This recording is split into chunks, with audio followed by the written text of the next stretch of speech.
Welcome back, everybody, for a totally different kind of episode of A Surrender at 5. This episode is the Badass Women of Unite Summit. Welcome. Event number 1, episode 1, brand new series. Welcome, everybody.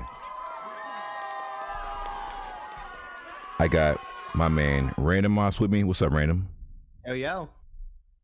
And I got my homegirl Attica with us. What's going on, Attica? Hello.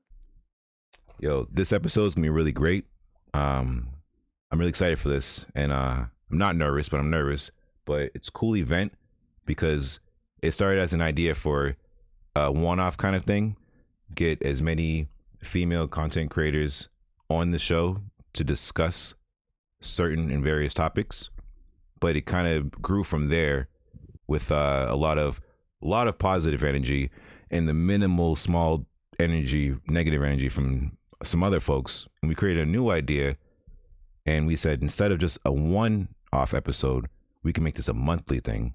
So I'm really excited to have all these amazing creators here for the first episode, and going forward I know this series is just going to grow and we can bring new people in, and those of you who are here on the first one, definitely welcome to come back for more episodes in the future. So real quick, I'm going to pass this off to our MC and host of this event, the one and only Crunches. What's going on, Crunches? How you doing, Mike? Doing fantastic. We are also getting some love in the Twitch chat. For those who listen, you guys know we do this live on Twitch, and we also have a video series. So you're gonna hear follow sound effects. We might get some subscriptions, like right now from Pika. What's going on, Pika? And for Crunches, I'm doing fantastic. Like I said, I'm not nervous. I'm nervous, and I'm just excited for everybody to be here. So I want to pass this off to you so you can let the folks at home who are listening know who they're going to be checking out this episode. Go for it. Okay, well, I'll take this moment to admit that I am nervous. So, this is by far one of the most intimidating Discord voice chats I think I've ever been in my entire life. But I'm honestly just so honored to be here. So thank you, Mike and Attica and Randomos, for allowing me to participate in this series. I think that it's so crucial right now for women to be having conversations and for women to be having these conversations with other women, because right now the movement, the motion, the moment is about support and empowerment. And I think we're going to see a lot of that here tonight. So with us tonight, we have some very, very special guests. We have Miss Alexia G. We have Alexia. Brandy Turquoise. We have the one and only Kilosaurus. We have the Queen Kestastic. We also have the ever fantastic Cookie Dough. We have my favorite VTuber, McWoofy. We have the superlative Nursey. We have the uber amazing and ever adorable Psyche. We have one of my favorite and most genuine human beings ever, Rat Taurus. We also have one of my newest friends, Radiant Rosander. Please let me know if I did not pronounce that correctly. It's correct. We also have the super amazing and most recent tournament hosting fantastic content creator, Feral Evie. And somebody that I'm just getting the chance to actually meet for the first time tonight, our friend Country Nines. Hi, Country. Hello. Sorry to say. All right. So am I taking this ball and running with it, Mike? I am passing you the rock. Go. All right. So like Mike said, this started as an idea for a singular episode. And I think we found that there were a lot more women that felt that this was necessary, and a lot more women that wanted to participate. And there are so many amazing female gamers, content creators, streamers, competitive gamers in this space. And we all run in the same circle, and now we're all sitting in the same room. And the focus of this particular piece of the podcast is to address topics that are specific to women in gaming, not just in the Unite community, as you'll hear from all these women tonight, that they all have various experience coming from different gaming backgrounds. And we're going to talk about how their experiences as women in gaming are not just exclusive to one particular community. So tonight's topics that we're going to be focusing on kind of all run together. And I think everybody here can speak from experience. We're going to be talking about female gamers in the competitive setting.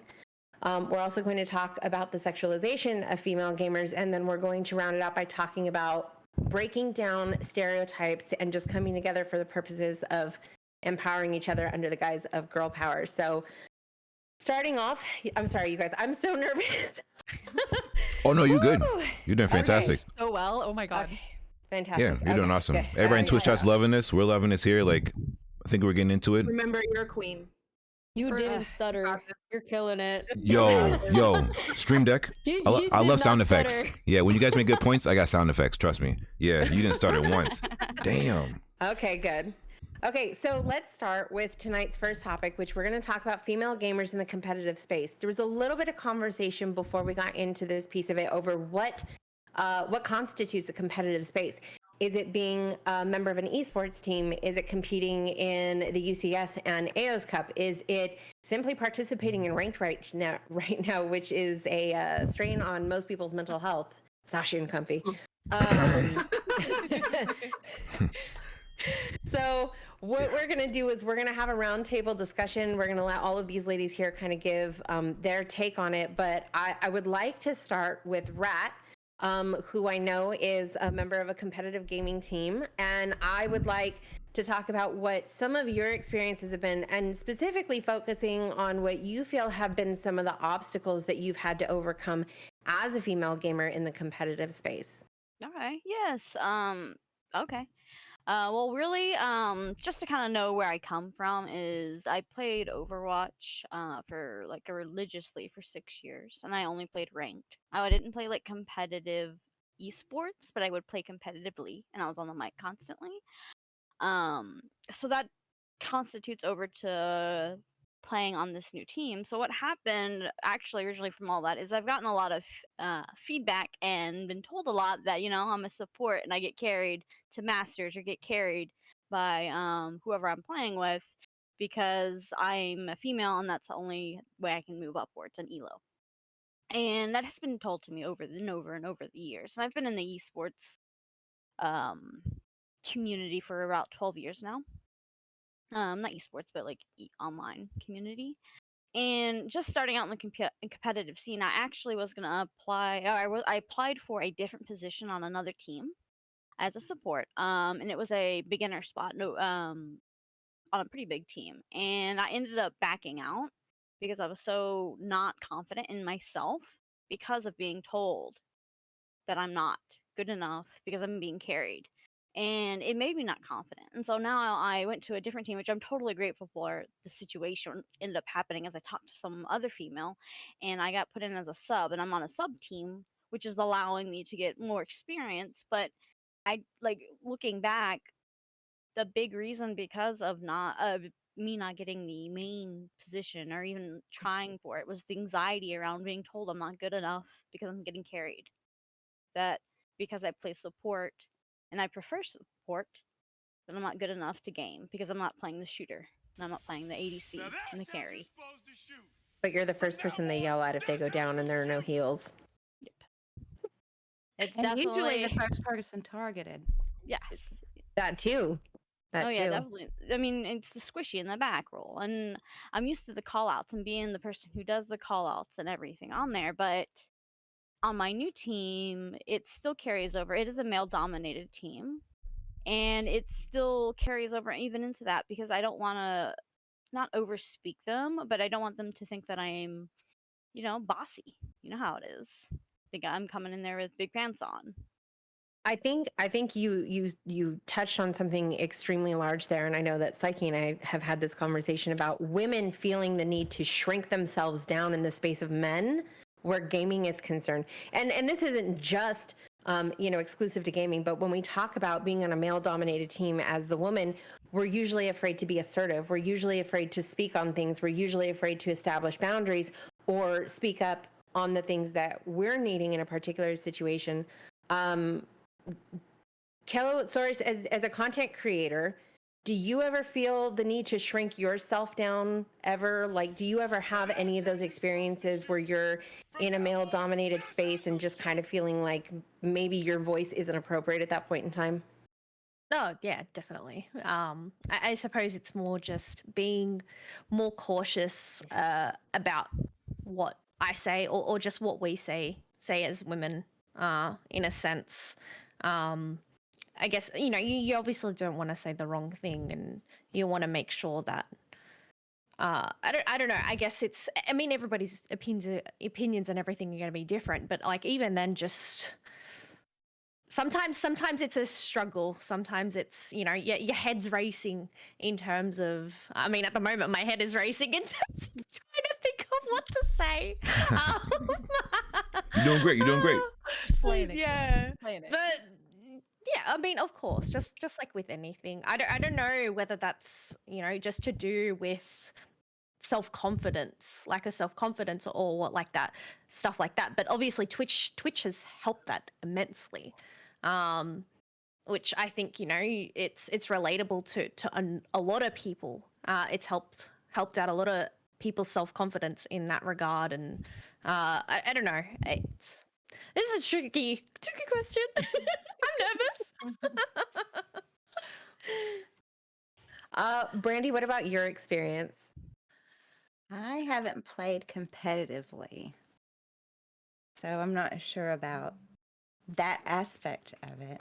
But yeah, see, I'm the one that's like I will speak up and get called names, and I've got a tough skin because of it. So I just, well, if you don't want me to call you out, then play right. And I just, I'll throw out what I can take back. So I walk in there like I'm here to game and take it or leave it, girl or not, here we go, So I'm kind of that outspoken loudmouth that everybody hates. And Nah, I love that. I love that energy. I'm here for that. I think there's a good amount of male gamers, I think, that can appreciate that kind of energy from a female. But has anybody ever experienced a situation where you avoid let's say 5 stacking or queuing with male gamers because you just don't want to run into that situation because you already know that it exists? Like, how often do you see that? Like, how often do you see that for yourself? for me, it took me a while to get that confidence up. Yeah. Wait, are you asking someone specifically, or is this like open right now? Oh no, this is open combo now. Yeah. I've stopped playing with more people than I can count in the short lifetime of this game because of toxicity. And it's not even gender specific, it's just being toxic as a whole. And I personally will usually have a problem like speaking up when I have a problem. But one of the times that I did address that, hey, I don't like your attitude when we're playing. I don't like your attitude when I'm jungling specifically. And I don't like being made to feel like everything is my fault. And it was addressed. It was said it would stop, and it didn't. And it would just be in 5 stacks, 3 stacks to duo queue, and it's not okay. It did not make me feel like welcome or invited to come back. Mm-hmm. I honestly took, I think, 3 months off of the game because of people being toxic. I did a tournament for this game, and I ended up being coach for the team. And I was put on as coach last minute, like 2 or 3 days beforehand, because I was the only one who had tournament experience prior to playing Unite. And nobody had a problem before that. And as soon as I got to be captain, it was just like, oh, you're just mad at me because you can't have your way because you're a woman. Just immediate. And I believe we ended up playing the tournament a man down, and we had to get someone to sub in last minute. But it was just immediate disrespect Mhm. when when the power shift to a different gender, and I'm not even making bad calls. I'm not yelling at anybody. I'm not doing any of that. It's just like you care more about what I am than what I have to say. Yeah. Yeah, kind of to like back up what Wolfie was saying is I actually just went through this not even a week ago with one of my very close friends. We were doing in rank in Unite, and he was making comments to me like I know he was joking, but being a female in I'm not going to say a male predominant world, but that's how it seems sometimes. What is? Like it hurt me to the core to where I'm just like, hey, like I've already warned you about this. Like it's now to the point where I will never play rank with you again. And I actually, I have an amazing support team that I've reached out to, and they're like, don't listen to him. Like, you're good enough. Like, you've got this. You've got some masters. You did what you needed to do. Like, there was never a time where you used to doubt yourself, but now you're doubting yourself more and more Mhm. every day. Mhm. And it's just like, it's just the environment that we don't really put ourselves into, but it's the environment that we go into. Like, no one Like it's told me pre-existing. that, yeah, like, no one told me that that me as a female was going to face this many challenges just trying to play one of my favorite games Mhm. or multiple of my favorite games, competitive or non-competitive. On the competitive aspect, I was on 2 tournament teams. One, I had a really good time. It was, nothing but fun. Then the other team, I struggled a little mentally with it. I mean, it wasn't a bad time. It's just wasn't a right fit for me. So one of the things that I really want to do with this series is not only call attention to kind of our side of the story and in our perspective, but I also think that it's very important for us to call attention to the opposite of the experience, right? We are so lucky to exist in the Unite community today, regardless of whatever toxicity we're currently going through, and we have some absolutely fantastic, supportive, male Unite gamers in the space at Mike Lowry, random, and we have so many of those. I know Alexia G. I know you game a lot with Pew Pew and with Vo50. I know everybody here, knows Void King. Probably gamed with him at some point or another. Nursey, I see you doing a lot with Taco, and there's some great gamers Taco. in the OCE.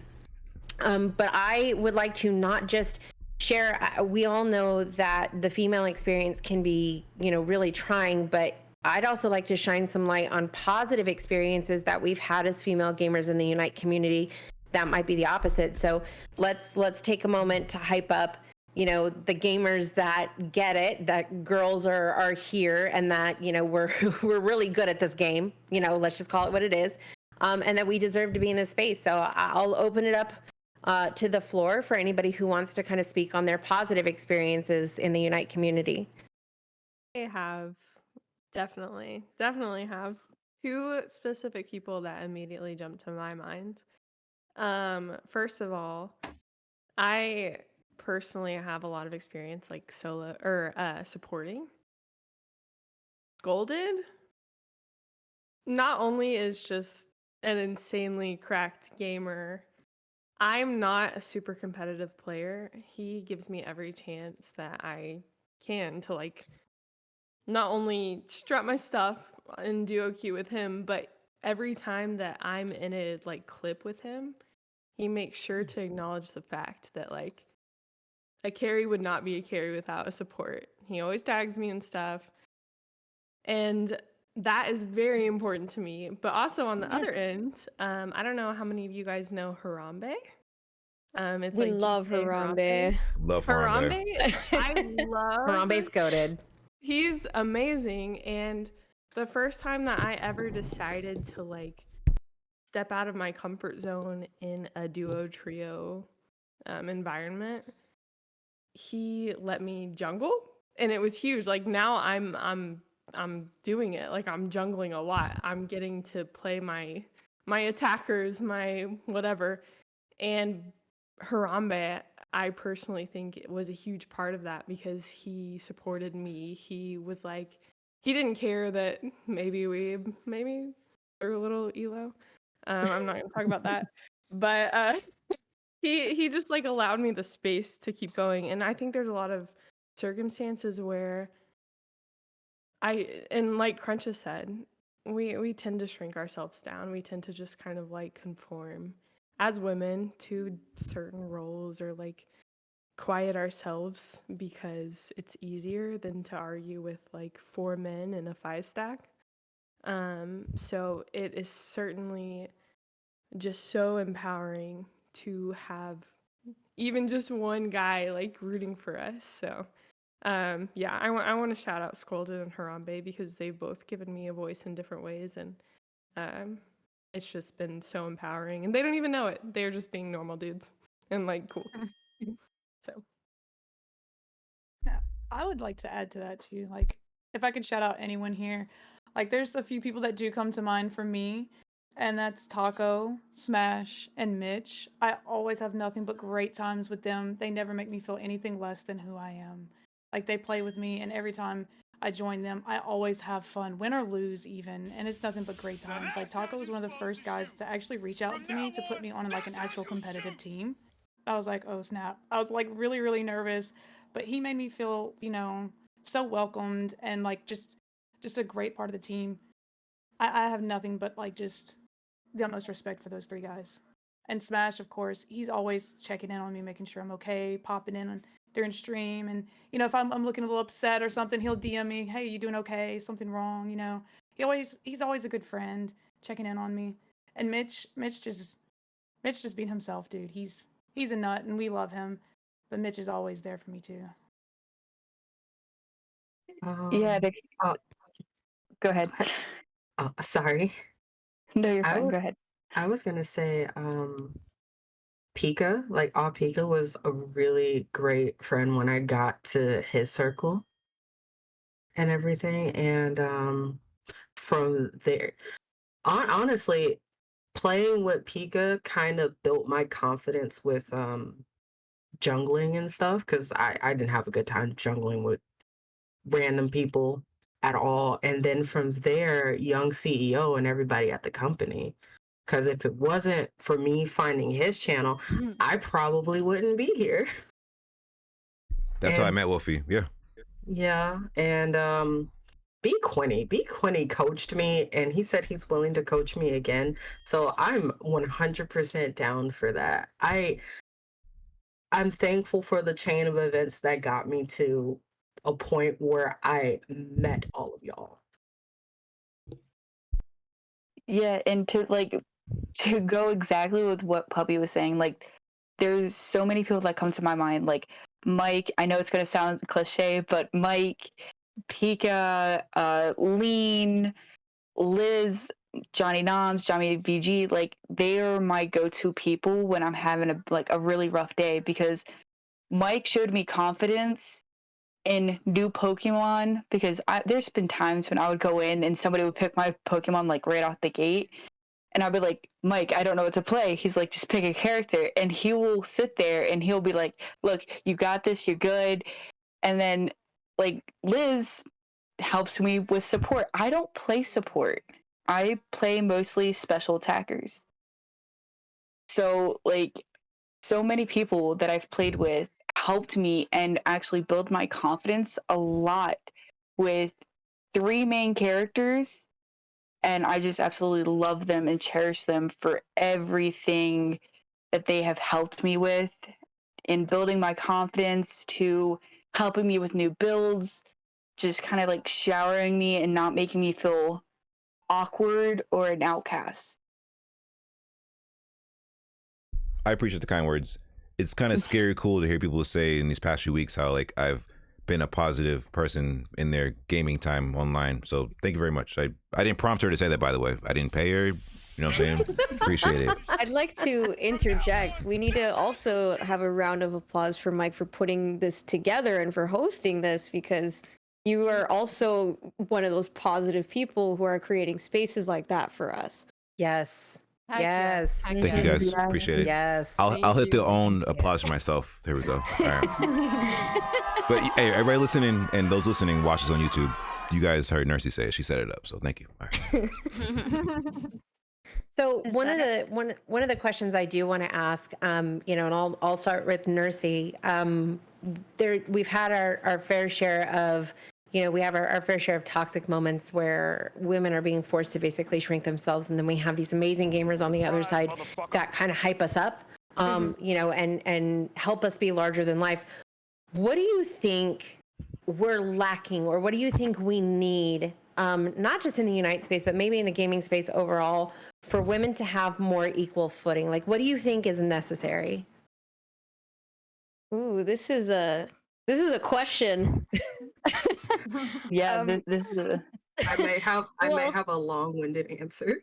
I Same. will pass the baton to you in a sec, but I would say spaces like this are a great start.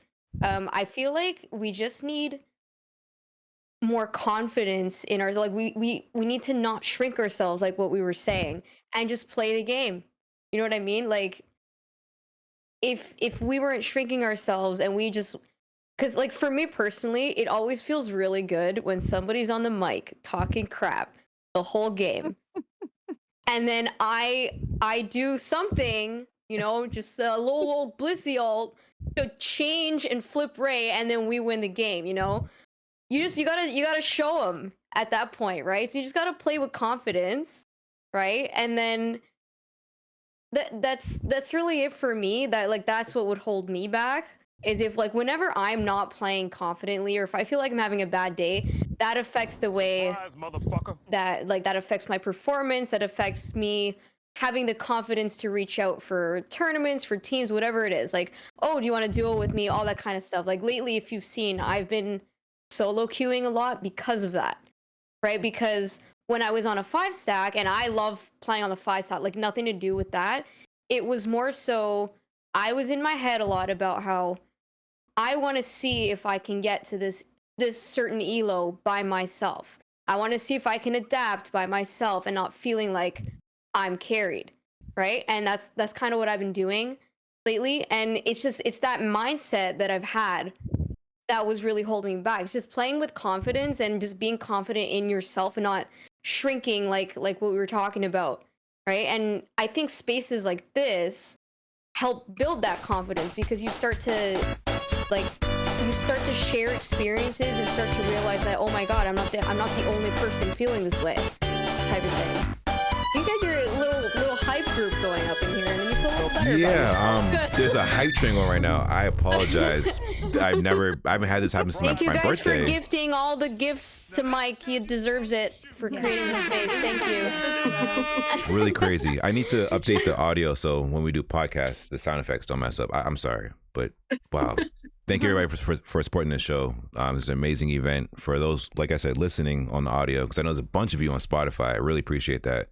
Come, make sure you subscribe on Twitter, subscribe on YouTube.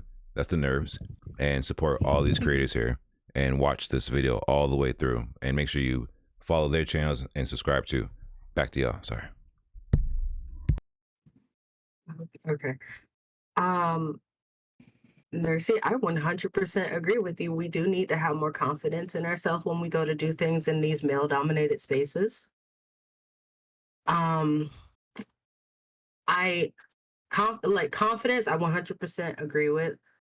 And outside of that, I don't feel like we as women need to do much more outside of that, because Facts. coming from a fighting game background, because I started going to Tekken tournaments just to play Tekken in 2009, 10, there's this deep-seated idea that we are just there to be eye candy or to just play second fiddle to whoever we're going with. I've gone to too many tournaments, paid for a competitor's badge and everything, come there with my arcade stick and everything, my own setup, everything, and I get there to pick up my badge. It's like, oh, you're just spectating, right? So it's never expected that we are there to throw hands. And I've written too many reports and too many everything on why are women treated such a way in gaming spaces or gaming areas. We are not just cosplayers. We are not just arm candy. We are not just cheerleaders. We are Facts. not. We're not just. We're not just there. We're not background characters. Like Wolfie's saying the quiet parts out loud right now. Love this. Truth, the truth. And I know, man, I was prepared to come in here and be the bad guy today because I have a lot of hot takes, especially when it comes to fighting game stuff. I know a lot of women will not go and ask people for training, for help, for anything X, Y, and Z. And I know a lot of people are at fault because they expect something in return if you ask for their help. But at the same time, there are a lot of people that will train you and teach you anything that you want for the purest sake of just helping you get better. So I guess we have to step up and not expect that someone's going to want something from us in return. I know someone, I don't think he plays Unite anymore, that I wanted him, when I was early game Unite, the first few months, I wanted him to help me get better at Absol. He was supposed to be my friend. He wanted like $60 for an hour to teach me. I talked to Quinny. He gave me 2 hours, nothing, just so that I could get better at the game. And he said he'll do it again, still for nothing. And I'm more than willing to pay for his help because he's been kind to me. And I value that above anything else.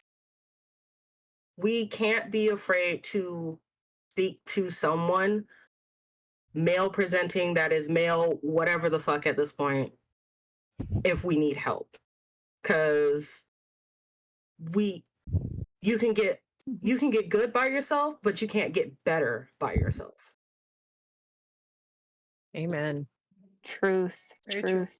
So I want to take a moment and ask another question, and I want to start with Evie on this one, primarily because Evie's been one to watch lately. The Evie tournament that most recently happened, and then the Griddle games that you and Reiku did. I think Evie is really creating a fun competitive space that hasn't existed for for as long as I've been playing the game, or at least part of this community. It's really, really refreshing to see a woman hosting these events. And so that leads me to the question, is, you know, how did you arrive to the space where we're creating these events, first of all, but what other opportunities do you feel you've had to create for yourself in this particular space? I don't know if I'll be able to answer this correctly. I am nervous also, like Kilo. But I was like very specific, since we're on the topic, not just like females and gamers in competitive space, but for like each community event. Like I know with Drake, especially with the Griddle games, and we wanted to create a space where people weren't getting very competitive with each other. We made sure to have rules installed in there so we wouldn't have teammates stacking up. Like nothing against eggs, they're just a very popular known team. So I'm just saying, so we wouldn't have 5 eggs on one team, because we want to be able to open up the playing field to people, whether they were from like great rank or whether they were from master rank. Okay. And I think that's necessary too, honestly, I think there's, and we'll get into this in terms of breaking down stereotypes, but I also think that a lot of people believe that it's very difficult for females to lead an event, first of all. And second of all, it's very difficult for females to compete in the same space with other females too. So we love a good opportunity to kind of disprove some of those stereotypes, and we'll get into that later. But Evie, do you feel like there have been any other opportunities that you've had to create within this community to kind of combat the toxicity that we see, or opportunities that just really didn't exist, that you really kind of had to take a hold of? To be honest, I'm not sure. I feel like for the most part, especially like I'm glad to like hear about the experiences from everyone else. I've been more fortunate, I feel like, than some of you to not have to face the gender adversity. And I have to say that, like, I think definitely compared to like my experience playing League of Legends, the Unite community, although there is a lot of toxicity in different forms, there have been so many male people I've been lucky to call my friends who have helped me out. Like Mike actually asked to help me, offered me help for the Evolution tournament in regards to tournament experience, and which was really awesome. We love that. I'll open it up to the panel if anybody can share about a time where they basically had to create their own opportunity because one wasn't presented or didn't exist for them. I don't know if it yeah, go ahead. No, you're right. Go. Okay, I don't know if it really fits into this, but I've always wanted to play semi competitive, and I didn't like the whole process of going into a team. So yeah, I basically just took it into my own hands and just really took the opportunity and said to myself, yeah, why don't you take it on yourself? So you can create a team. So what's stopping you? You don't need to join any team. And yeah, it's not a really highly competitive team, but I'm still very proud of finding people who have joined it, especially in the European community. And yeah, I created it with my wife. So two women just creating a team together. That's very nice. So yeah, I just took it into my own hands, and yeah, maybe that's not a big That's thing, but for beautiful. me it feels nice. Yeah. We love that. Go team Iron Fem. But yeah, I just wanted to carry on in terms of what Farrell was saying. I feel like the positives, and even then just like all the names that have been popping up, like definitely outweigh the negatives. Like obviously I know like for us just being human beings, it's the negative things, the toxicity is the ones that we end up remembering. But I think just bringing to light all the amazing, male content creators out there that actually go and support us. Like I know I'm part of an amazing team, a competitive team, Team Egg, that turned into a stream team. But obviously being mainly a male-dominated team, I remember at the beginning I was the only female out of the group and participating in last year's UCS. Like they have been nothing but wonderful to me and super duper helpful. But even then, like when I expressed that I actually wanted to have more females as part of the team, like they were completely on board with it. And they were really supportive of that. And then, now we've picked up more female creators on our team and everything. And I think just the ability to support one another regardless of who we are or who we love or just our backgrounds and stuff like that. We're just so diverse, and I think it's just wonderful to see. And like same with Feral Evil, just I feel like the Unite community is just so different in comparison to a lot of other communities out there, and I love Unite so much. I just love the community so much. Like it's just very uplifting and heartwarming.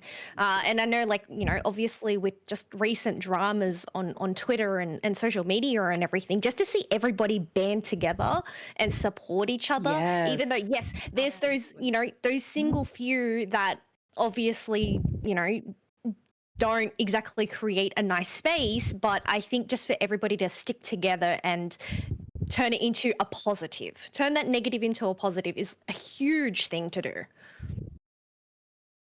So oh, go ahead. I was going to say, can't let those few bad apples ruin all the good ones. Yeah, we call that taking lemons and making lemonade, which brings me, Mike, to the next topic. We're going to move on to the topic of sexualization of female gamers, and in a couple different aspects. I'm going to direct this one mainly at my support mains. So we're going to start with you ladies, and I'd like to hear from Cookie Dough because we haven't had a chance to circle to you yet, but I also kind of wanted to save this topic. I want to address this from two aspects. One is I want to talk about the role assignment based on gender that we face in the gaming space. I will refer to said Twitter incident a few months ago in which somebody decided to call out gamers who play support roles because females should be supporters or something just very ignorant to that effect, that support roles are made for girls and that's why all the Pokemon are pinker. So we look at somebody like Cookie Dough, who is a support main, but also games with some of the top Unite gamers in, the community. And then you look at somebody like Nursey, who's also a support main. Also, by the way, love the fact Nursey is a nurse who runs Blissey, is a healing supporter. This chef's kiss. Great branding. That's fantastic. Literally I love never that every thought time about I that. think about That's cool. I get comments about it all the time. I would love to hear, and we'll start with Cookie. I would love to hear about your experience, as a female support gamer. Like, do you ever feel like you're niched or you're automatically just categorized, or do you feel like you're in support jail because that's where people feel like you belong? Like, what is your experience as a female support gamer when female support gamers have been called out already in Unite? Right, so I play a lot of supports. Like, I've basically one-tricked Blissey to become a bit more well-known. It's what I did. I played Blissey, and I get shamed for getting carried a lot. People always tell me, well, you just get carried. That's why your elo's high. You play with the best people, and that's why you just get carried, and that's all you ever get. That's all you ever do. And I think it's really funny because whenever someone shames me, of course, they say I get carried. And then when people try to shame the people I play with, they say, well, you have a pocket Blissey. Well, you have a pocket Comfy. So actually, you're not that good. You just have a great support. It's not normal. And I always find it funny because I'm like, well, who's actually getting carried here? Is it me? Is it them? Or am I just doing my job? Am I just doing what I'm supposed to be doing as the support main and supporting? Because I'm not playing the carry role. That doesn't mean I'm not doing my job. The only reason that maybe I'm winning a bit more is because my carry's doing the job. And I like to point that back at that person. Well, are you doing your job carrying? Like, it's not just because I'm a support doesn't mean I'm not carrying or doing my job. It's just me doing my role, which is the support role for the most part. It's what I usually do. It's what I'm known for. But it's not that I'm a girl. It's not that I get carried. I'm just doing what I'm supposed to do. Do you think that do you think that male support mains ever come under any type of attack or get marginalized basically because they choose to play a support? I feel like I don't ever really see that too much. I don't ever see males getting attacked for getting carried as support mains. I never see that ever, not for any of the pro support mains like Inder or Slashcan. I've never seen them get called out that they're getting carried by their pro teams. But I'm over here playing with similar people, and suddenly I'm the one who's getting carried. And, my carries might be carrying, but I'm also doing my job, so so that they can carry. Yeah, exactly. So I feel like it's not that it's not that I'm not. Maybe I am getting a tad bit carried because my carries are good, but I'm actually doing my job. And you have to, I think, in Unite, a lot of people want to play that carry role and carry. And that's why you see the 5 attacker strat very often in solo queue and such. But if everyone really just played their role, no matter what you're playing, defender, all-arounder, support, jungle, whatever, just make sure you're doing your job. You gotta figure out what your job is and do it. Because that's how you carry.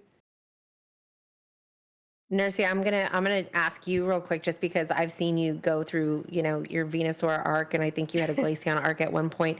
Do people ever question you when you break out of your support mon role because they know you as a support main, but also how dare you choose an attacker? They don't question it. They are pleasantly surprised that I'm doing something new. It's never anything negative. It's usually oh, I'd like to see this, I'd like to see you, and they understand that it's something new to me, and they like seeing that whole process of me learning something new. And the thing is and it's just to go off of what Cookie was saying about roles. For me, I call myself a support main, but the reason why I chose it in the first place was because I always wanted to make sure that I can fill the role that's missing on the team. And more often than not, we have a Talon, a Zera, a Gren, and a Cinder all on the team. 3 of them are calling jungle. We have no front line. What am I gonna play? You know what? I think Sylveon's a great choice. No, we don't do that. That's why I often veer over towards tankier mons, Blissey, or even I'll even play Slowbro or Mammal Swine or something, something that can add some, depth to the team, because we need that. And that's why I always end up playing those kinds of mons, because that's often what's always missing. And then there was a really weird point in my ranked grind, I think maybe a season ago, that everyone was starting to not pick as many attackers. People were suddenly Clefable was all the rage, and or Mime was all the rage. It's okay, I should probably learn how to play attackers now, because now suddenly that's what needs to be filled, and that's what kind of made me go on that attacker arc. But that's what makes you a good player. Is it's not if you've mastered a role, it's your understanding what's missing on the team and filling that role and doing it properly, because it's a team game. You can be the best player in the world, but if nobody knows what they're supposed to be doing, then you're gonna lose. Because if you got a front line that's just sitting in the back farming the whole time and not frontlining, or you don't have a jungler that's coming in to help clean up a mess, it's not gonna work. You're gonna get diffed every single time. Facts. I want to talk to 2 ladies that we haven't heard from yet. And specifically because Alexia, I know you game a lot with Foe 50 and his Eldegoss, but also Attica. I'm gonna pick on you. As a Luca main, as a designated carry, why is the healer, why is the support role so important? Let's talk about, let's get outside of, support mons are for girls, but if you're the carry, let's talk about how necessary the support role is and why big, strong men should be rushing to fill that spot. Alexia, take it away. I'll follow up. So regarding supports, I trio actually with my friend Rodrigo, who's a really good attacker main. He does Absol.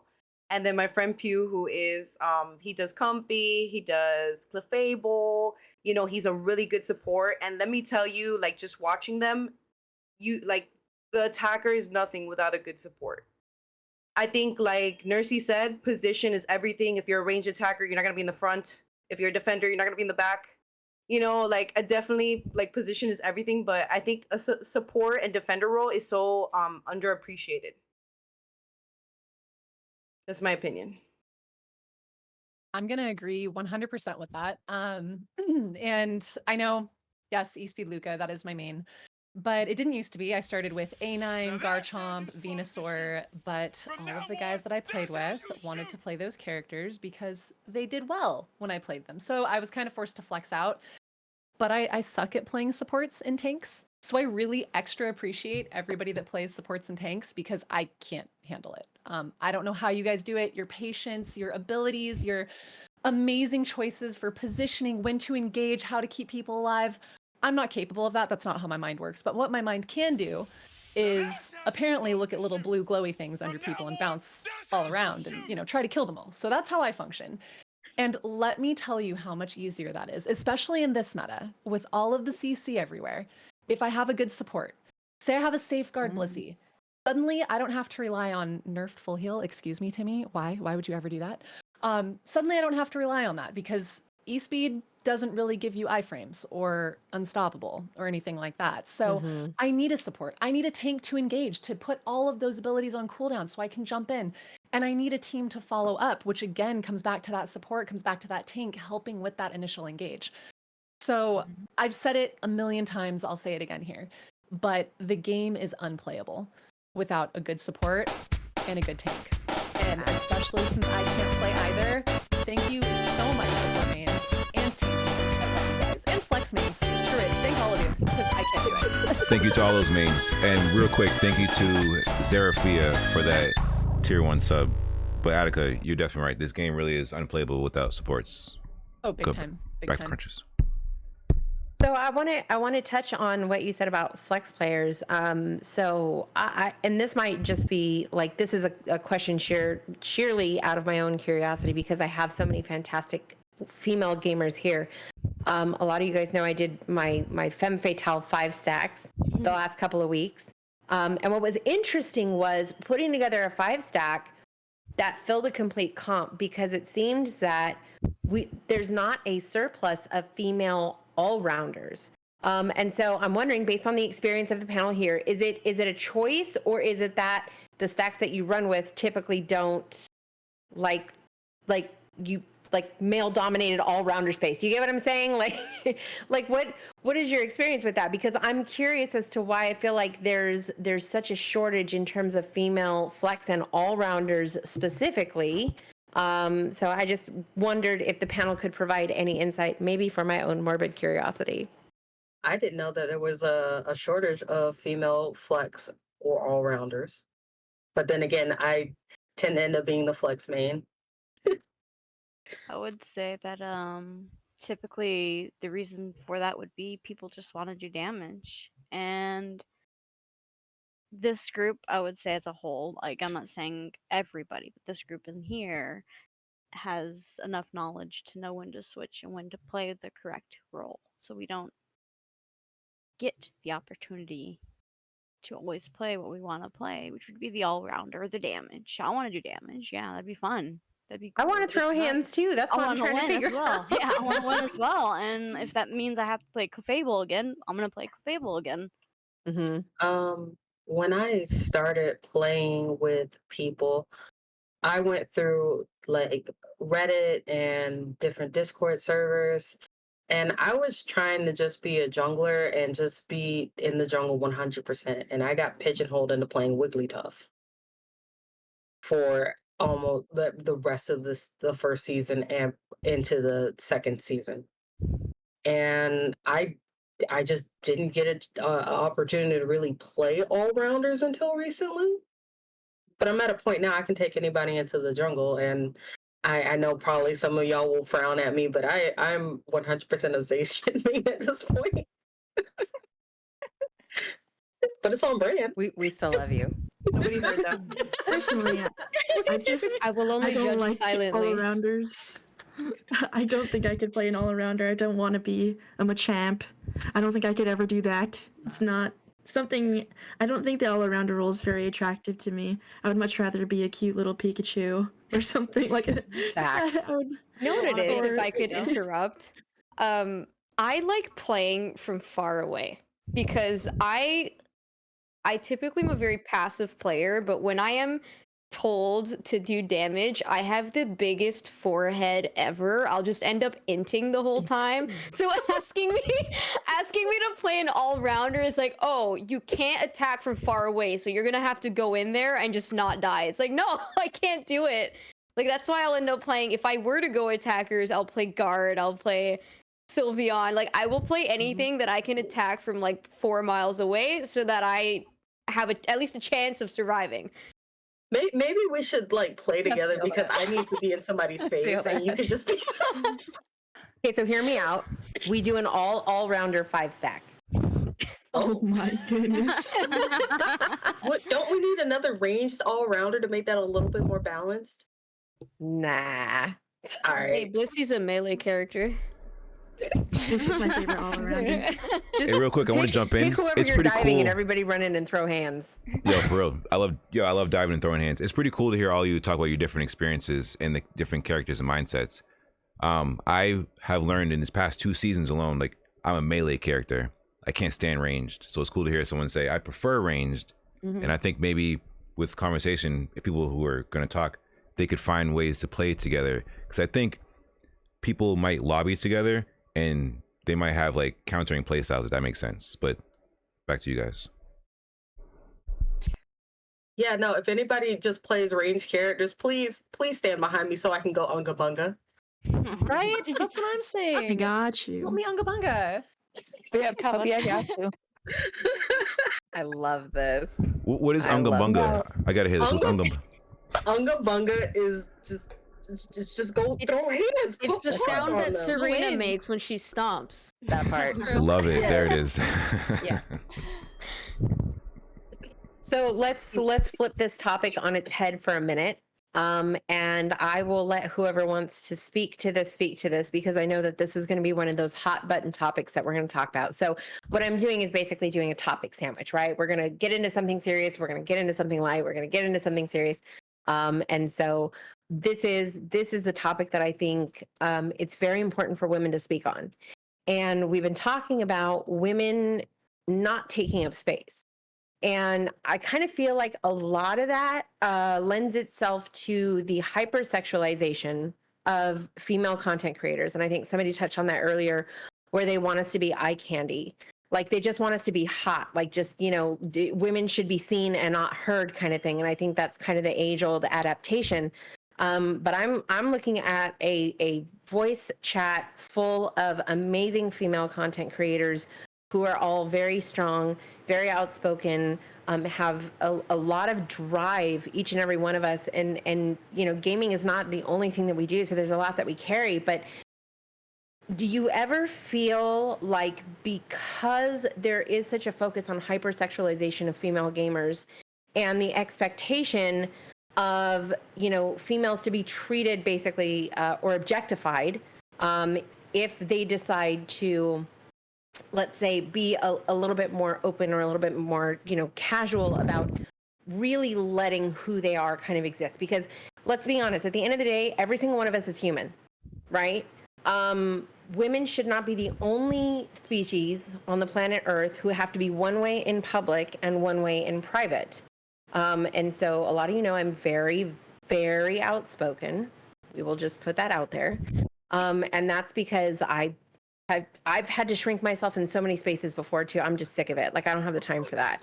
And I wish a lot more women would feel that way. But I know in content creation, there's a certain pressure for female content creators to fit a mold. And so I feel like for us to have any type of success, we have to shrink ourselves down.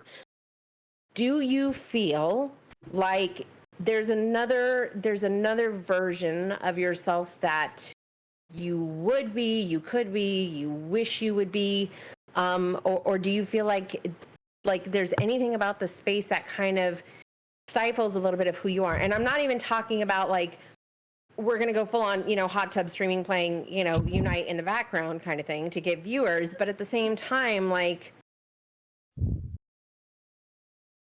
y'all know. Okay. So we're doing the hot tubs aside, right? Like, we're just talking about like women being women on stream. You know, what's the hot take on that, and how do you feel like has it personally affected you in the space of content creation?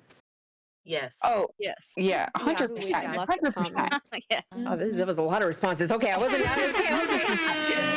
I felt I was going to have to goad responses out of a few of you, but all right, let's go. Who wants to start? I could start. Sorry. I'll be really quick, but if you guys don't know me, I came from the Rocket League community. I only switched to Pokemon Unite as of last March, so this month is my 1 year of streaming in the Unite community, and my channel it was growing like for some reason exponentially. Like I kept ending up on people's recommended, and like all this stuff started going on, and the amount of times I had people tell me that I was only succeeding because I was a girl was so I guess demoralizing, because those people didn't understand that I was, because like I am working my job too, and I was putting in so many hours into content ideas, collabs, staying up late, thinking of new things to do. I was up training my Rocket League skills because I needed to be better, because I can't make good content unless I'm this rank or whatever. And like no matter what, it would always fall back on, oh, you're only succeeding because you're a girl. If you were a guy, you wouldn't get this many views ever. Right. And it's like that. And like and I would be like, at the time, like when I was at my best, I was champ 2 in Rocket League, which to compare it to Unite terms would be like maybe ultra, whatever. So I obviously wasn't a high rank, but I am where the majority of the player base was that rank. And even then, oh, you're pretty good for a girl. Oh, who carried you to that rank? Like all that kind of stuff. I got so sick of it. So like that was the whole reason why I switched. And ever since I switched to the Unite community, I have actually not experienced anything like that, which is like a really nice breath of fresh air. But the whole point of me bringing that up was I was never given any credit for my actual hard work. It was always because you are succeeding because you're a girl, and that's it.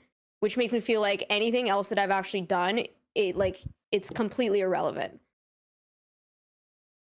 Now, see, like me, I have a different take on it, because when I first started streaming, it was Pokemon Unite, but it was on mobile. And so it was just basically relying on my voice. So, like, I had those, like, creepy guys that would always come into my chats and be like, oh, like, I bet you have big boobs because you have a nice voice, and stuff like this. And I'm just like, after a while of, like, having people always sliding into my direct messages, I actually had to shut off my direct messages from people I don't know for a very, very long time. I actually stepped away and stopped streaming altogether, because I just felt so uncomfortable with what was going on. And I still, even though I don't stream much anymore, I still kind of get those DMs every once in a while when I'm on playing with my friends and they're streaming. Like, I'll always get that. So I'm just like, I know if I come back and I do end up streaming, I would feel more comfortable with the VTuber, because I don't want to show that part of me. Because if I do, then what? You know, like coming from Call of Duty, Warframe, and Unite, like I'm always facing that, regardless of what game I'm playing. I've had multiple people when I'm playing COD sit there and being like, oh, you're a girl, we can't talk to you, and all of this. And then when I'm playing Warframe, I'm having people, you know, message me like, oh, you're a girl because all your Warframes are pink. Maybe you should, you know, get off and like go make your husband something to eat, and like back like in the 50s. And I'm just like, how did it get so bad that this is where everything is coming from? Like, it's 2023. Us women are allowed to be blunt. We're allowed to have a personality outside of whatever we're doing. Like, if your wife sits home all day, doesn't work, takes care of the kids, make sure that you have dinner. Cool, that's fine, but don't expect the rest of us women population to sit there and cater to your needs. We are our own individuals. We are not for your pure pleasure. We're here not because we're told to be, but because we want to be. This is where we want to be. This is who we are. Most women wear their heart on their sleeves because we are, the emotional, we're the motherly figure that a lot of people look to for tending love or care when, we just, it just disgusts me that people will go to a certain level to basically, I don't want to say it's sexual harassment, but sexual harassment of females online. Like, I just don't understand it, and I've tried to on so many levels. It's because they have access to you. Exactly. And I'm just like, what if I was your daughter? Like, would you want somebody saying this to your daughter? Like, we are taught at a young age to think before we speak. And a lot of people somewhere along the line have forgot that. Because, as ladies, we're taught to sit straight up. We're taught that, we can't sit here and, say what's on our minds because that's how we have to portray ourselves. And I'm just like, fuck that. Straight up, fuck that. Like, I'm going to be who I want to be. You can't sit here and try to change me because I'm like Crunchy. I'm like, yo, you got an issue with me? Come talk to me. Like, if you have beef or if, you don't like me, cool, okay, whatever. But I'm going to tell you how it is and I'm going to tell you where it comes from. Like, I don't bite my tongue at all. Oh boy. But for me to sit there and be like, I'm done because of the mental exhaustion that I went through, I'm just like, I can't do it anymore. So if I go through it, how many other women on Twitch or Kick or any other streaming have gave it up because of men? Because of these same exact issues. If I can interject, it's, in my opinion, the anonymity that social media gives them. They're hiding behind a curtain. They don't have to put themselves out there, so they just show the nasty side. There's no consequences of it. realistically. Yes. Like, Yes. what's the worst that's gonna happen? I'm gonna get banned from somebody's Twitch chat. Like, I'll just find the next female Keyboard streamer. warriors. Yes. Honestly, I had someone to tell me to go back in the kitchen and make them a sandwich like a couple of weeks ago. And to touch a little bit on what Nines had said about coming back and being more comfortable with a VTuber, it doesn't make it easier. It really doesn't. I haven't turned off my DMs because I'm just stubborn and I'm quicker to just actively ignore something than turn it off. I had too many people in my DM saying, "Hey, could I get a face reveal?" No, it'll just be between you and me. Private face reveal. Come on. No. And either they unsub, unfollow, and they leave, or they just never come back. And that is very consistent of asking for private face reveals. In February, I went to a tournament and I entered the cosplay contest. And I was excited because I placed in it. I'm talking about it on stream, talking about it to my chat and my Discord. I didn't post pictures. I didn't post anything. I didn't post anything on my Twitter from the event. The event itself posted pictures in the live stream of the cosplay contest. And you know what people did? They Googled the name of the event. They found the cosplay pictures in the video. And now there's a handful of people that know what I look like. And that's not what I want. And at the end of the day, I feel like it's my fault because I wanted to talk about it.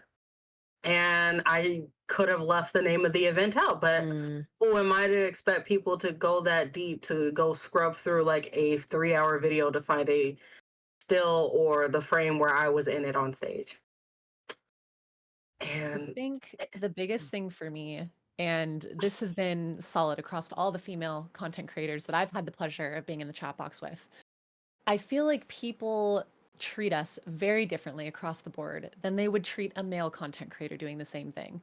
If you can't 100%. say it to any of the male content creators in the Unite space, don't say it to us. If it's not a DM you would send them, don't send it to us. If it's not something you'd ask for them in the chat, don't send that to us. If you wouldn't play that way in friendly lobbies with one of the male content creators, don't play like that with us. Don't be the main Facts. character just because we're female. And that's the simplest rule ever. Just think about it before you say something, before you type something, before you DM, before you play with us. Would I do this to a male content creator? And if the answer is no, don't do it to us, and we'll love you so much more for it. Let's be real. 100%. Can I say some things? Would you like to go first? Okay. Oh, mine's off. I mean, it's a different topic if you're staying on that topic. Yeah, I'm staying on the topic. Yeah. There's like a lot of I feel like even though my face is like my profile picture, or I have a picture of myself on my Twitter or two, I always come across the people coming into my chat being like, wow, you sound so beautiful, show me your face, like all the time. And it's always like, it's not always like super respectful, it's always like, no, it's creepy, like the creepy comments. And I'm like, yeah, no. And I of course have figured my little thing out, and I just kind of troll them with a picture of a hamster, like a little video of a hamster. I'm like, I got you, all right, 3 2 1, turn on the face cam, it's just a hamster. But like I found my own way to troll them back. But I always find it to be very weird, the like obsession of like, oh god, you're a female, and they're like drooling at the mouth, like, let me see you. Because they're And I'm- sexualizing you. Yeah. exactly. Like what is what is. you look like have to do with your ability to play the game? And realistically, isn't that Yeah. why you're here? Like, why does it matter? Mhm. I find also that people generally treat me and perceive me a lot different when they do see my face. Like a lot of people, I always find like there's a stark difference in person. No one ever calls me like, oh, you're so adorable, I love your laugh. I never hear that stuff actually face to face. But people online, just seeing my VTuber or whatever, they're always like, oh gosh, Cookie, I love your personality, or something like that. And I'm like, oh, I have a personality people like. But that never happens when I'm actually face to face with people. I also find that just in competitive, actually a lot, it's really hard to change the space of even more well-known people just sexualizing women. And so I always find that just in the competitive space, it's awkward to be sexualized or be invited to a team. Like I was told, like, yeah, no, can you come play with us? And I'm thinking, yeah, sure, I'd love to play with a 5-stack. Then like, yeah, no, but I told them like you liked them, so like you have a crush on them. And I was like, oh, so they only accept me because they think I want something sexual from them? They're like, yeah, but don't worry, like they think you're cute. And I'm like, oh, so now I'm getting invited because they think I'm cute. What? There's I think a lot of people like that, and it's really hard for me to be able to assert myself because I'm generally more of a people pleaser and shy person, and someone who just wants to survive in whatever environment I'm put in rather than stand up for myself. But I always find it to be very like I find these bad people everywhere with bad intentions, competitive, friendly, just randos on the internet, and I really hope it changes just as a woman experiencing it, even not showing my face. Yeah. I mean, that was what I was gonna bring up, is that people come into chat or what have you, and then they see us gaming well, I've in my experience gaming well, and they have built this figure up in their head that, oh, she's a female and she's doing well and she said hi to me. she's interested in me. Mm-hmm. And it's like, no, I said hi to you because I'm nice and I want to have a, want to talk to you, but that does not mean I'm inherently interested in you. And that is a problem that I see happen a lot. And you could tell after like 2 or 3 chats where they're going with it. But it's just like, it gets frustrating after a while because I want to be recognized for what I'm doing game wise, not because of what I was born as, or, Mm-hmm. it's just so frustrating. I had to learn the hard way. Do not give a I had to tell myself I cannot give a man a compliment in passing at all. Mm-hmm. I don't remember what event it was, but it was in person. And some people like to dress up when it's time to run the brackets. And there was somebody who was in a 3-piece suit, and I like suits quite a bit. So I said, "Oh, that suit looks nice." And I kept moving. This man followed me the rest of the weekend, talking to me over my shoulder, watching me play, trying to get my number for the rest of the 3-day weekend. And I just like, I couldn't convey to him, like, I was just being nice. I am used to just giving passive compliments to other women, to my friends, and everything like that. People who I know do not have interest in me, who I'm not expecting to have interest in me. And I just want to just express that. Sometimes I just like to give somebody compliments because I'm aware that, or at least I've been told that men don't get a lot of compliments. It's because they do stuff like that. Yeah. That's why. Yeah. Just And trying I'm to be just like, nice. it's like, can I just not be nice to you and not have any like repercussions, please? It's And just then like, if you're mean to them, they still like it. Can't oh do anything God. right. No, if you're mean to them, then they call you other kind of names. Exactly. There's no winning. There's no winning in this It's a scenario. lose-lose But situation. but let's even go so far as, when we were in the lounge in pre-show, and Attica came in, and I just, how are you doing, kind of thing. Like, women, we do that to each other all the time, and I think that's such a bold, empowering move, honestly, because we can sit there and like literally just hype each other up because y'all are gorgeous, okay? And if nobody's told you today, like, let me be that person, but I'm going to do it from a place of like, I'm going to hype you all the way up. Honestly, I don't expect anything out of this. But that's where like we create this safe space for ourselves, because when men compliment us, a lot of the times it's really just creepy, and we have to establish boundaries in that. And so for women, I think it's very important that we be each other's hype people. So kind of in the interest of time, Psyche, it looked like you wanted to kind of touch on this topic for a moment before we move on to the final topic. Yeah. I was just gonna say I feel like I have a unique perspective in multiple ways because this is my first gaming community ever, and I'm also a lesbian. So like there is not a thing that I do that is about the male gaze. But I've had streams where I wasn't wearing makeup, and people commented on my face, and it was all men, and they were like, "Why aren't you wearing makeup? You look really tired. Why are you on face cam?" Like things like that. And I've also had instances where I've expressed my sexuality and people have like DM'd me about it or unfollowed me or expressed their discomfort. And I know that we had kind of a shit show on Twitter recently that I won't go into great detail about, but it was a lot for me personally, just having expressed my own, personal preferences. I got a lot of things via DM for it. So I say all that to say you want to expect the best out of people, and like you coming into a gaming community, you want to believe that it's about the gaming community. And it's shocking.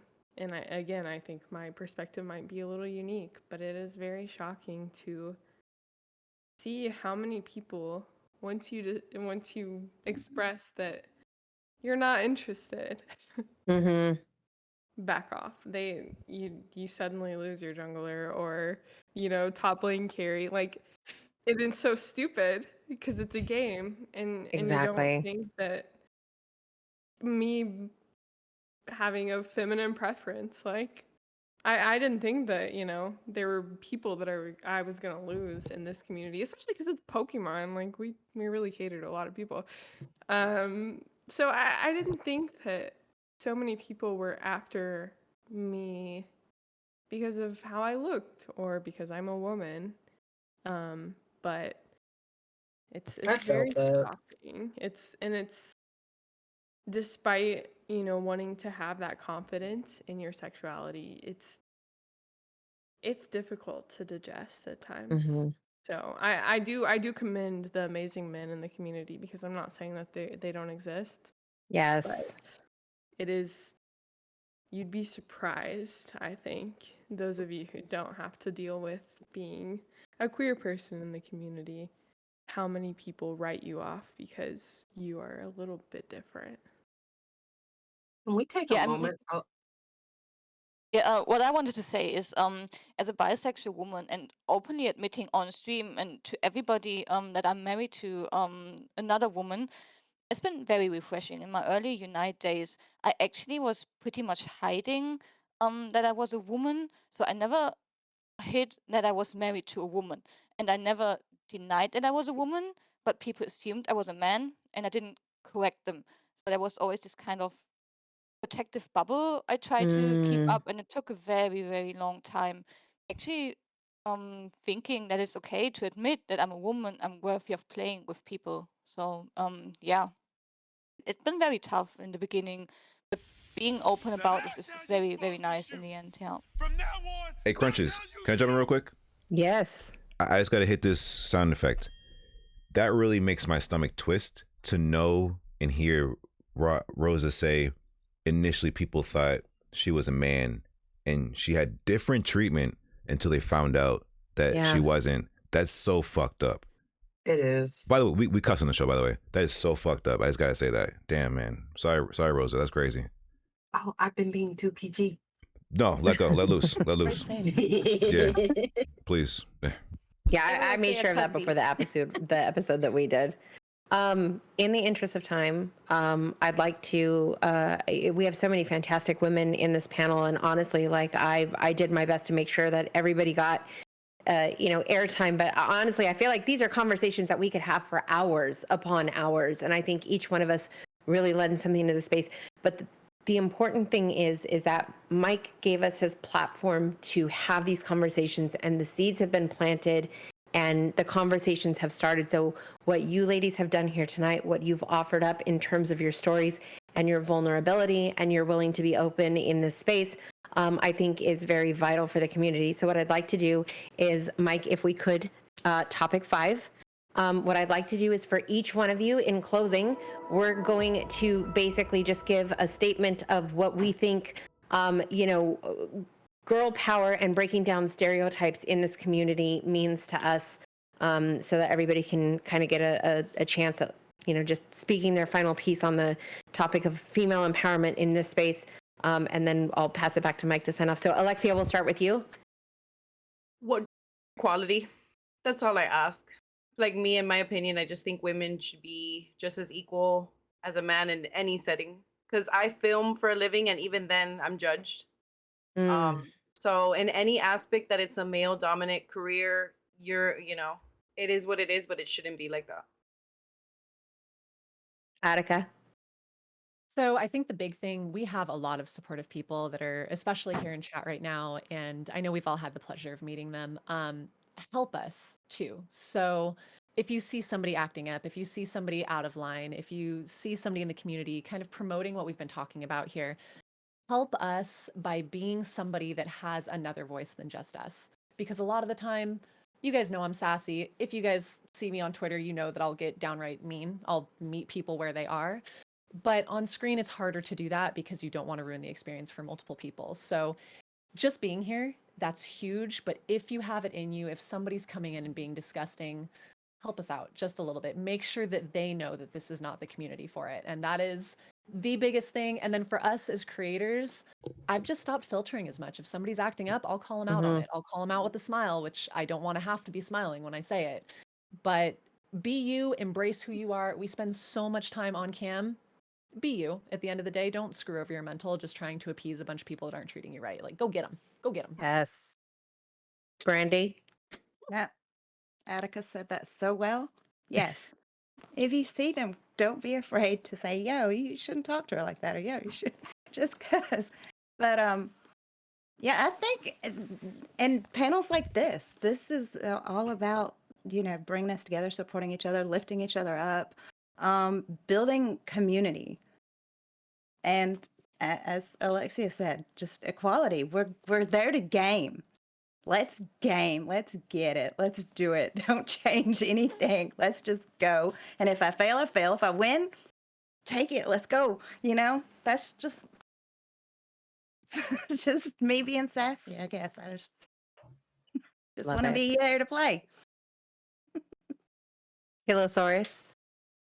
I mean, these ladies, they've made some amazing points so far. But just to touch on that, obviously, yeah, just spreading the kindness and the respect. After all, we're all human. Just because we're women as well, we're going to make mistakes. That doesn't mean we're making mistakes because we're women. Like, we're just human. And I think it's just, important to be okay with that and still show that kindness and love to one another, regardless of who we are. McBuffy? If they are not paying you, don't let nobody tell you what the fuck to do with your time, with your stream, with what you want to play. They are not worth your time. At the end of the day, I don't care if you are 18, 20, 25, 30, 50, 100. We are all too old for this bullshit. Facts. For real? I have to agree. Period. Preach that. We're all creators in this panel right now, right? So don't forget, as the creator, you have the power to create your own space. And as the creator of that space, you're the boss, all right? And what you want to do is you want to make sure that your space takes up a lot of space. You Absolutely. want that energy that you want to surround yourself with. You need to be the catalyst to start that, and then all the people that vibe with that energy will be around you. So you want it. That's how you make noise as a creator. That's how you create an army. You need to take up space. Don't forget, as a creator, that's what you can do if you keep your if you keep your focus. That's what you can do as a creator. Psyche?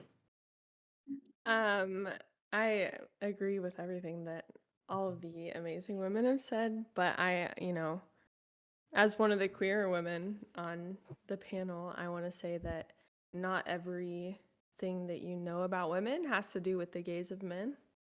And I also want to make the point, just because it has been a hot topic, that trans women are part of this platform, are part of this community.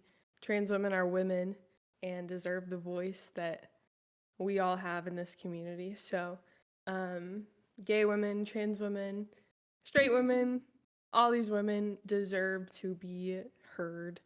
And I just want to make sure that everyone acknowledges that we are women, and that is not to, we're not meant to be seen by men. We're women, and this is what we have to say, basically. So I really appreciate being here, and we're women. Listen to us. It gave me Right. goosebumps. Oh my god. Yeah. I really appreciate everybody's insight. I'm a softie. Like, I'm not the type to really call people out. Like, I just straight up, I'm a softie soft. But I've come to have my own group. I've created my own group of people that I can rely on. And I think that's really important as a creator and maybe somebody with a little bit more of a platform, is to have a backboard of people that you can trust. that can step in for you if you need to. Um, Mhm. and or just give you advice or anything. Like I use Crunches, honestly. Like she's been amazing last few weeks. But for the people who do struggle with being outspoken and stuff, find someone to help you with that and become you need to become outspoken. If you want to make a change, you've got to be the change. And I've seen a difference in my community as well as the people that are interacting with me. I don't put up with their shit anymore. I used to I try to train them and entertain them. No, I don't have time for that. I don't have time for a child to be in my DMs, whatever. I'll just block them. Just gone. No more time for that. Yeah. Rosa? Well, everything that has been said is just absolutely true. For me, again, as a bisexual woman, it's just really important to be loud and proud, basically. And if nobody's got your back, we got each other's backs, and it's so important to lift each other up. And you all are so amazing, and I wish I could just watch all your streams constantly, every second of it. And yeah, it's really important to spread the kindness, and that's what I've always been trying to do. And as a fairly new content creator, it's it's very important for me to have this network here, just to vent. And yeah, I call a lot of you my friends, and yeah, I'm always there for anyone who needs the space. So yeah, that's basically what I want to say. Just lift each other up. Yeah. Yes. I have built a community to where they know their place in my community. They know they're all treated as equals. They all know I have zero tolerance for anything that is not acceptable. We don't do that here. We're not going to do that in my community. I shut that down very fast. And when it comes to anybody with the bad behavior, period, I don't entertain it. We stop it. We run ad breaks. We make revenue off that. You have a nice day. Thank you for your support. Yes. That's how I tolerate. But from what I've seen in a lot in the community lately, I think I would like to shine light a little bit more on what Psyche had said earlier. There's been a lot going on, and as one of my best friends who is trans and a mod in my community, they deserve a spot here, and I want them to know that in my community they have that spot for sure. Everyone has a spot in my community, and they deserve all the love, just as the rest of us girls do, or even as women. We deserve to be treated just like the men. I feel like sometimes around some of the guys that I hang out with, like Taco, I'm treated as just one of the guys. I'm just one of the friends. We're all in this together. We're all here to have fun. We're all here to make content, be great friends, and have great games. That's what it's about. Yes. Cookie dough? So I would like to remind the people that just growing up, I think for a lot of women, there's been this kind of conservative stereotype, that boys kind of get the games and girls will get Barbie dolls growing up and such. And so there's a lot of women who are just now starting to get into gaming, breaking this kind of stereotype, women coming into gaming. This is my first MOBA.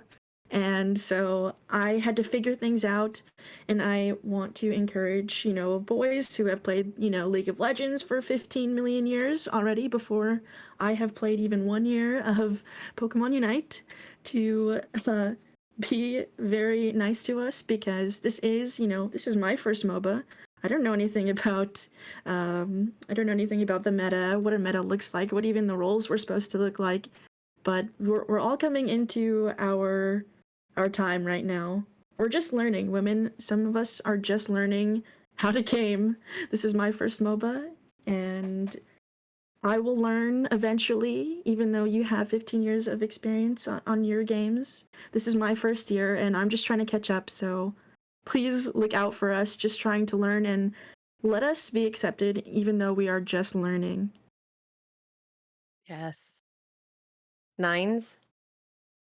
I agree 100% to everything that all of you lovely ladies has said. The one thing I am going to hint on is acceptance, that we are not the men, but there on occasions we might do it better. So, like, the acceptance part and knowing that we are equals and we are, that soft hand plus the hard hand when it comes to the games. So I want to take a moment to thank the entire panel here. You guys are absolutely fantastic. Just, looking at this room right now and how much love and positivity that there is here, but also understanding that we are in this together. And this is not for any reason for us to sit here and say, oh, we're women, we're being picked on, like, feel bad for us. No, we're sharing that this is a real thing that goes on even today, even in 2023, with all of the social awareness that's out there. There's still women that are experiencing this. And so the plea is for other women to lift each other up, lock arms, and all walk in the same direction. So my piece of it is I'm always going to be your hype person if you need one. I do run hands for mine, but at the same time, like, if you feel like you're not getting what you need from your current space, this is your family now. So, and that's applicable in all aspects. So I want to turn this back over to Mike and Attica and Randomus and say thank you so much for letting me invade your platform here and giving us this very, very crucial space for us to have a voice. Thank you. I want to say thank you to everybody here. Everyone shared a lot of stories, and there are some that made me feel great and some made me feel sick. And I'm just really glad that you guys felt safe enough to come here to share some of those aspects. And I feel really lucky because I watched all of your streams, and it's cool that when I talked to Crunches about this and we put this idea together, everybody was down for it. And I didn't realize how big this moment is. I didn't realize how big this show is, how this is really needed, because coming into tonight, I was raised by, I put in chat, a mother and two aunties. So I never had the experience that these other guys do. And I see it from a distance. But to hear some of that things you guys go through, just even tonight, it blows my mind. And I already know some of what life is like, but it's just crazy. So thank you guys for being here for this first episode of this. We're going to keep this going monthly because, like Cruncher said, it shouldn't just be Women's History Month and then it's over. Like, we really should keep this going because I think the other 11 months allows this bullshit to happen. So instead of just doing it once and then it's over, we need to keep this going and, like, keep our foot in their neck. You know what I'm saying? What was that? Unga Munga? We need to keep the Unga Munga going for these little losers out here, Unga Bunga, that are mad that I'm using my podcast to put this event together when they never watched the show. No one cared before, but now they care because we have all these amazing creators in here and they're going to bring a bunch of views. Female power, women empowerment. It just makes them sick. And I'm here for it. I could care less if they get mad.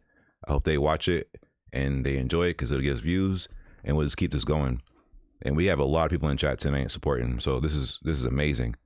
Let's Attica, go a round of applause for our hosts. Yeah. Yeah, round of You applause guys for crushed it too. And Crunches. Yeah. I don't think Yeah. I might pick up Yeah, we had the here's where Mosh Pit can do the editing, pointing to Nursey. We had Nursey, say give me a shout out and stuff, but I want to give Crunches a shout out for being the MC for this event. Thank you. For real. It was really awesome. For Randomus and Attica, do you guys want to add anything before we bounce up out of here? Randomus, you go first. I've been talking like the whole time. Yeah. I'm just thinking really how much I didn't know or wasn't fully aware of stuff that's really been happening behind the scenes. Like, I knew women were getting marginalized, but just to this extent. Like, I was disgusted with Mike at some of the stories, so I really appreciate having this podcast as a platform for us to talk about these issues. Attica? Thank you to everybody who showed up. I know we discussed this before starting to record. I know we kind of discussed it throughout the questions, but I know we were all nervous to do this. I know we all love each other. We all hype each other up outside of this specific situation. But of course, being all together, being in front of a lot of people, being on a podcast, I know it's different. I know it's scary. I know it's anxiety inducing. And thank you guys for being strong enough to show up, to answer the questions, to be here, And to everybody in chat too, thank you guys for supporting us through this. It's hard topics. It's not our usual, light, fun. We're playing video games. Maybe we'll mauled at some randos or something like that. I know it's different, and it just means so much to everybody who showed up, everybody who's here. I just love you guys a lot, and it was really nice to get to talk about some serious topics with you all. It was amazing, and I want to go around and thank you guys first of all because we did a 2-hour recording, so thank you. I want to get everybody's socials, and real quick, I just want to give Kazria a shout out because Kazria damn near is the producer of the show. Like doubled my freaking sub count tonight with the hype train. So I'm thanking all of you for being here. Gifted sub. Yeah, like thank you all for being here because I really believe that's what powered it. So, yo, Kazria went crazy. Oh my goodness. So I'm gonna start with Alexia, and we'll go in alphabetical order because that's how Discord works. It's amazing. So Alexia, can you let the people at home know where they can find you and your content online? My socials for everything is Alexia G77. So look that up. Literally for Twitter, for Instagram, for Twitch. That's literally my socials for everything. Love it, love it. Attica? PKMN Attica, literally everywhere. I got you. Brandy Turquoise. Same. Brandy Turquoise on all platforms. That's one word. There you go. Love it. Clean background. Love that. Thank you. Our MC and host tonight, Crunches. Where can the folks find you online? Oh, I'm everywhere. It's at Crunches on Twitch, but pretty much everywhere else it's at Crunches_, just because apparently that seems to be a popular word for some reason. All right, kick it to Kelosaurus. Kelosaurus on Twitch, otherwise everywhere else is Kelosaurus TTV. McWolf? McWoofy_, and then on Twitch. But all my links are on my Twitch page because I have too many usernames. Hey, nothing wrong with that. We got you. Nursey. I don't really use any other platforms other than Twitch and Twitter, so you can find me just Nursey on Twitch, and then it's Nursey on Twitter because I've been trying to get the Nursey on Twitter to give me her handle, but she uses her Twitter once a year, maybe. Ridiculous. Unreal. That's so ridiculous. Okay. Psyche, my new favorite psychic gym leader. Oh my god, look at that background. I'm honored. It's Psyche, but not the correct spelling. It's PSYKEY, and then I have an STR at the end because I thought it was cute. It's supposed to mean star, but a lot of people have interpreted as Stromboli, which is really confusing. Stromboli. But I support it. So I mean, Stromboli. Stromboli is delicious. I'm not calling you any other name now. Yeah, no, Stromboli. Psyche Stromboli forever. I didn't even know what a Stromboli was until last week. But I feel like Can you tell me right now? What's a Stromboli? Googling it now. It's a fancy hot pocket. It's food. Oh, it's food. It's a fancy hot pocket. But it could mean a lot of things, and you could convince me really quickly that it meant something else. So.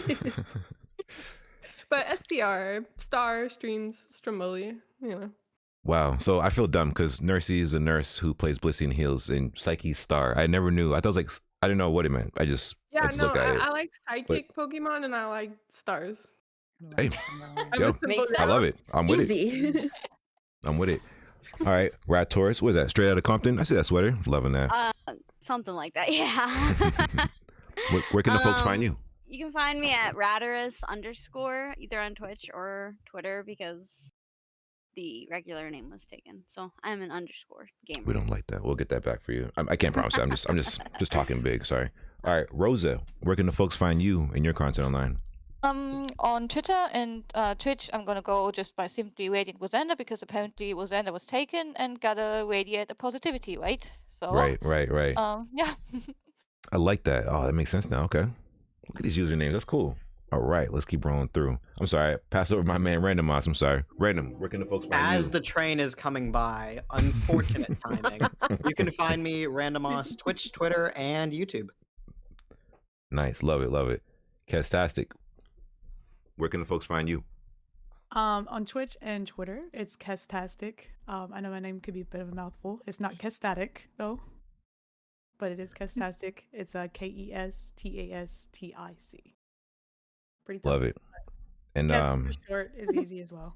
make sure you guys go follow Kestastic because this Wednesday we have a collab coming. I'm really excited for that. Let's go. Unite World University. It's gonna be really cool.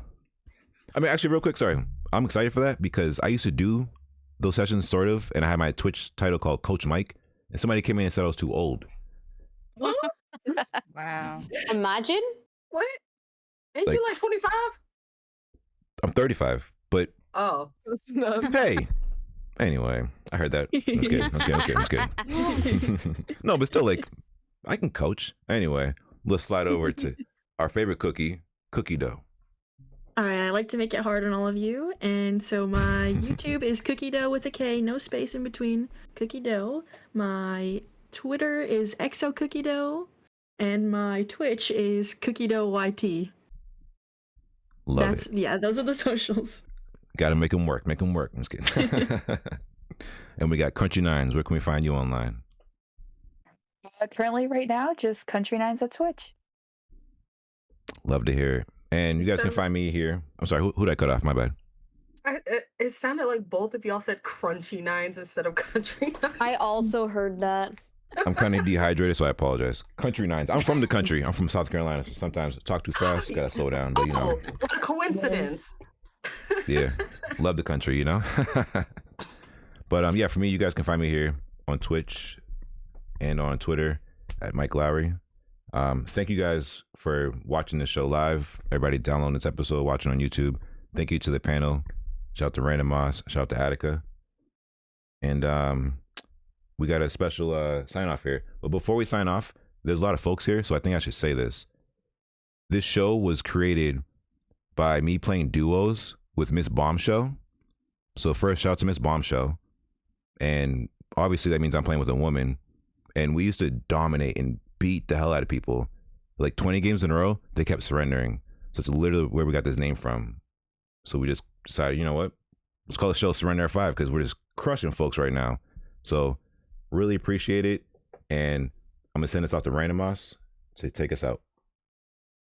I think it would be very fitting if Attica did the sign off. Ooh, put her on the I think spot. she's got You this. guys just really want to put this on me, Put her don't on you? the spot. Absolutely. Do it. You really want to put this on I'm me. on your That's good okay. side. I'm Making not going to Attica put you on the work. spot. I'll Right, never you're put making Attica on me the work spot. for it. It's fine. It'll be my first close. So I, again, just want to thank you guys all for being here. Not only the people in the chat box, but everybody who showed up today, everybody who braved the nerves, answered our questions, participated in the conversation. I think we all not only learned a lot, but got to share a lot. And I'm looking forward to having this happen more often with Crunchus. So thank you, Crunchus, for being here.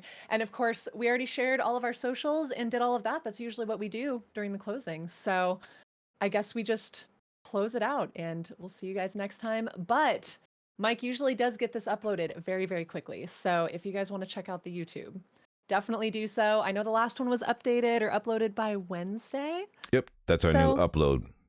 All right, Wednesday's the new upload. So I'll see you guys all on YouTube on Wednesday. But I think that's it for us. I think that's it for me. Thank you guys again for being here, for spending your time with us, for giving us your energy, your thoughts, your just everything. Y'all are wonderful. Thank you guys.